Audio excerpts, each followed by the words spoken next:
नमस्कार दोस्तों, मैं हूं आपका होस्ट और दोस्त राजेश। एक नए एपिसोड में आज हम बात करने वाले हैं अयोध्या राम मंदिर और बाबरी मस्जिद बनने और ढहाए जाने के इतिहास के बारे में। तो बने रहे हमारे साथ। भगवान राम का जन्म 5114 ईस्वी पूर्व को उत्तर प्रदेश के अयोध्या नगर में हुआ था। जैन धर्म के प्रथम तीर्थकर भगवान ऋषभदेव का जन्म भी अयोध्या में हुआ था। आक्रांताओं के आने से पहले यहाँ हिंदू, जैन और बौद्ध धर्म के सैकड़ों मंदिर और स्तूप थे।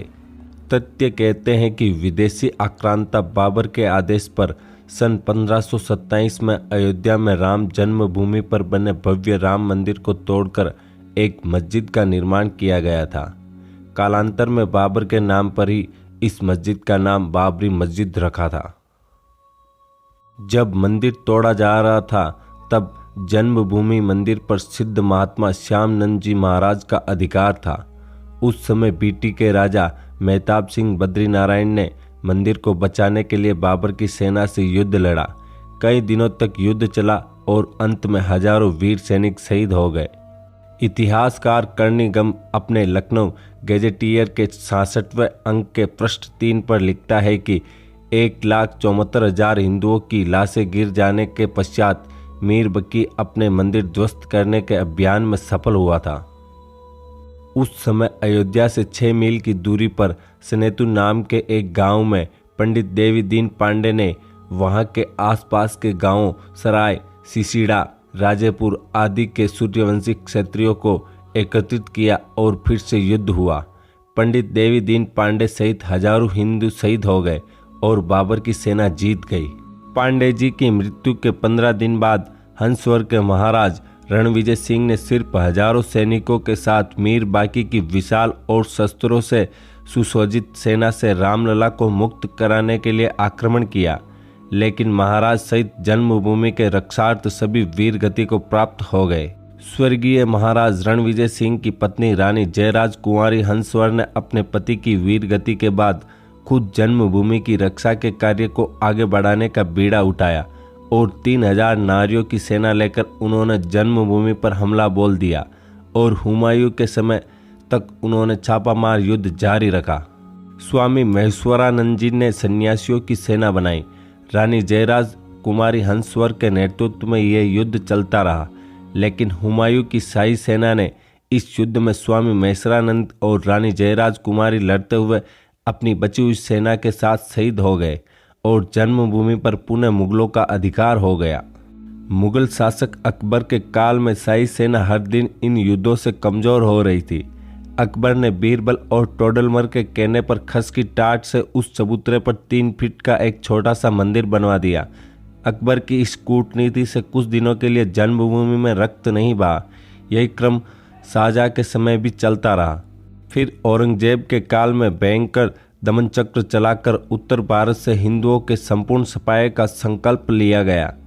उसने लगभग 10 बार अयोध्या में मंदिरों को तोड़ने का अभियान चलाकर यहाँ के सभी प्रमुख मंदिरों और उनकी मूर्तियां तोड़ डाला।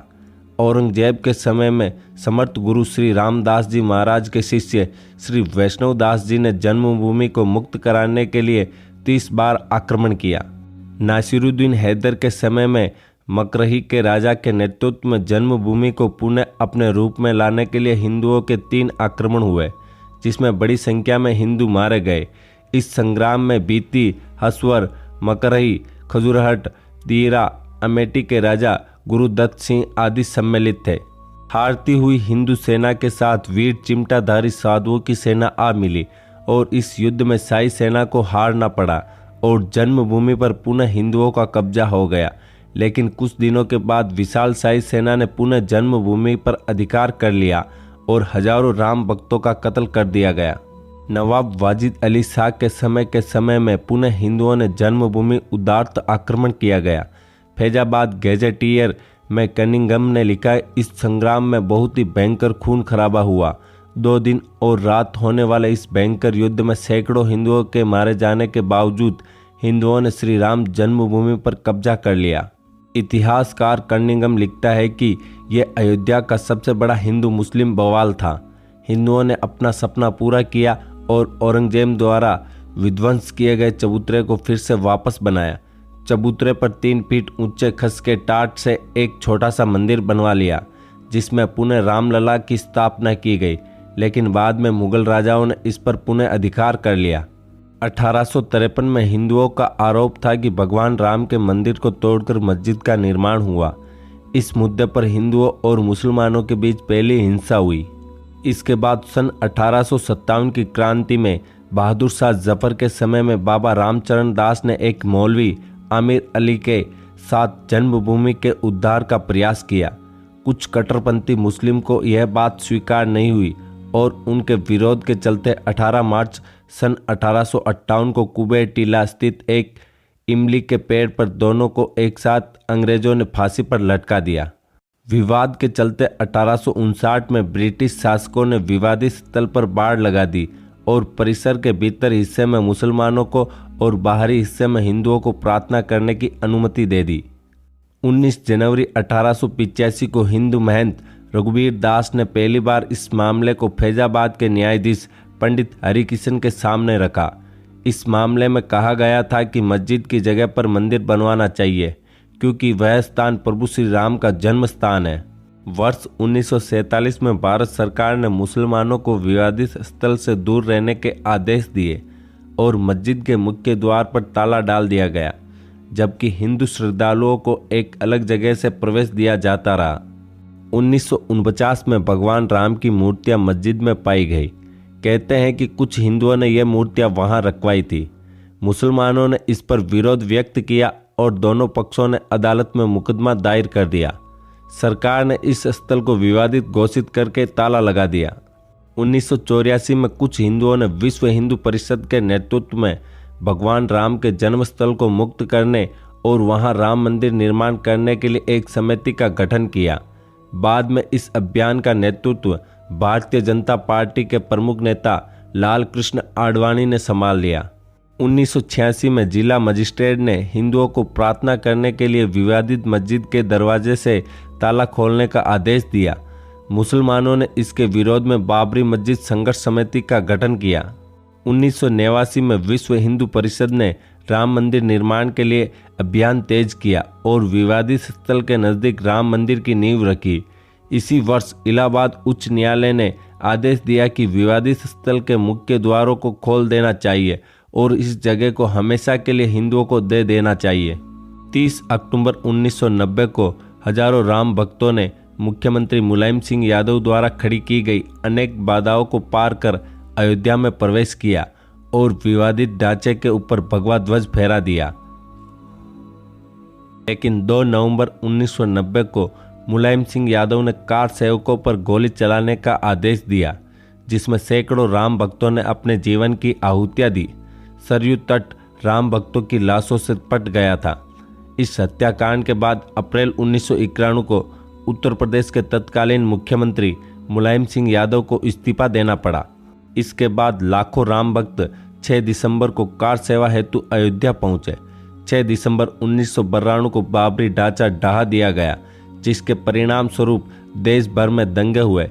इसी मसले पर विश्व हिंदू परिषद के नेता अशोक सिंघल, भाजपा नेता आडवाणी, यूपी के पूर्व मुख्यमंत्री कल्याण सिंह, मुरली मनोहर जोशी और मध्य प्रदेश की पूर्व सीएम उमा भारती सहित 13 नेताओं के खिलाफ आपराधिक साजिश का मुकदमा चलाने की मांग की गई थी। 6 दिसंबर 1992 को जब विवादित ढांचा गिराया गया, उस समय राज्य में कल्याण सिंह की सरकार थी। उस दिन सुबह करीब 10:30 बजे हजारों लाखों की संख्या में कार सेवक पहुंच गए। दोपहर में 12 बजे के करीब कार सेवकों का एक बड़ा जत्था मस्जिद की दीवार पर चढ़ने लगता है। लाखों की भीड़ को संभालना सभी के लिए मुश्किल हो गया। दोपहर के 3:40 पर पहला गुंबद भीड़ ने तोड़ दिया और फिर 5 बजने में जब 5 मिनट का वक्त बाकी था, तब तक पूरे का पूरा विवादित ढांचा जमींदोज हो गया था। भीड़ ने उसी जगह पूजा अर्चना की और रामशिला की स्थापना कर दी। पुलिस के आला अधिकारी मामले की गंभीरता को समझ रहे थे। गुंबद के आसपास मौजूद कार सेवकों को रोकने की हिम्मत किसी में नहीं थी। मुख्यमंत्री कल्याण सिंह का साफ आदेश था कि कार सेवकों पर गोली नहीं चलेगी।